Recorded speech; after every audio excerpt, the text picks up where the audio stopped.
Good morning, Morgan. And it's time for the Python video number 11, where we're going to talk about breaks, break and continue statements, and the else clauses. Spoiler alert, we're not going to be talking about the continue statement, and we'll talk about that later when we're doing our reading. Anyway, this example has two examples, and we'll talk about that when we run the code. Okay, so with that, let's go over and let's get some reading done. All right, we're in the manual. Let's read about the first example, which we're going to be using to explain the break statement and the else clause. The break statement, like in C, breaks out of the innermost enclosing for or. While loop statements may have an else clause, it is executed when the loop terminates through exhaustion of the iterable, with for, or when the condition becomes false, with while, but not when the loop is terminated by a break statement. This is exemplified by the following loop, which searches for prime numbers. For All right. Okay, so let's take a look at the example.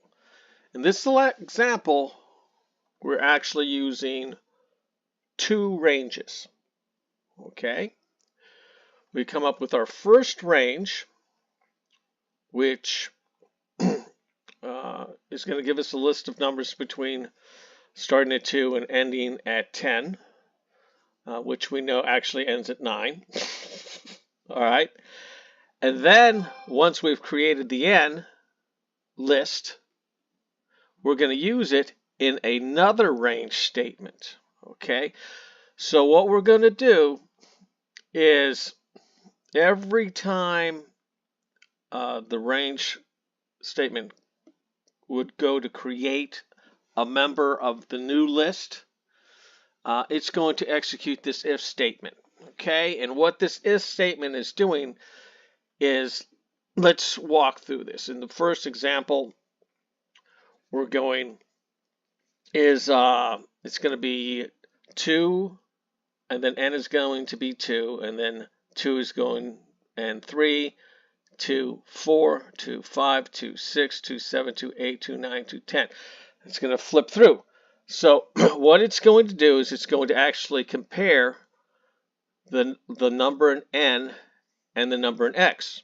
Okay, because also, once it goes through all those numbers, it's going to go and then it's going to increment up to 3, and then it's going to go 3, 2, 3, 3, 3, 4, 3, 5, 3, 6, 3, 7. Do you see how that kind of works? And what it's going to do, it's going to do a couple of tests as it's looping through, comparing these two sets of numbers. Okay? And what it's going to do is it's going to say, is 2, whatever the number is in n, you're going to divide it by whatever x is. But this isn't a divide sign. This is the modulus, I think. So it's actually, no, it's the the modulus, which is like whatever's left over. So if you divide 5 by 2, 2 is going to go into be 2 times, and you're going to have 1 left over. Okay. Anyway, so you don't really need to. We need to dwell on the logic right now, but the bottom line is what it's doing is it's going through here, through these two, using these two ranges, and it's figuring out which a prime number is and which isn't a prime number, and it's spelling it out here. Okay? I know it's really complicated, but you're a smart girl, you'll figure it out. All right. Let's go to the second example, which, spoiler alert, is all screwed up. Let's go. Yes, this is the correct code. Look closely, the else clause belongs to the for loop, not the if statement. When used with a loop, the else clause has more in common with the else clause of a try statement than it does with that of if statements. A try statement's else clause runs when no exception occurs, and a loop's else clause runs when no break occurs. For more on the try statement and exceptions, see handling exceptions. The continue statement, also borrowed from C, continues with the next iteration of the loop. For number in range. All right. Now for this example, it didn't work.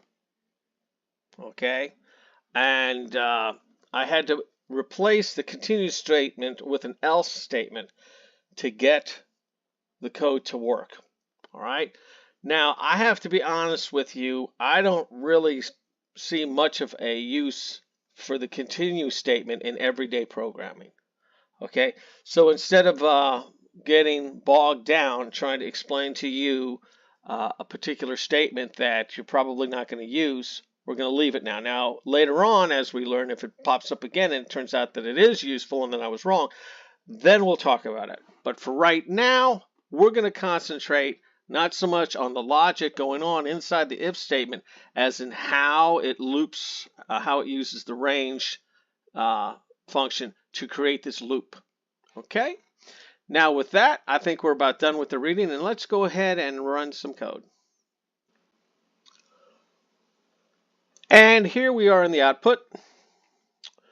All right, so here's the statement, that if, that for statement I was talking about. Oh my God, yeah, okay, we still have the ranges in there. So it's looping through here, and it's checking this stuff to figure out. And it's like, 3 is a prime number. Oh, hey, I messed up. I added a freaking bug because it doesn't have the 3. And look at this. It tests it like 3 times. It tests this 7 times. Oh, uh-oh, your daddy screwed up. Well, I'll tell you what. You're a smart girl. I'm going to let you figure this one out, okay? All right, tell me what I did wrong.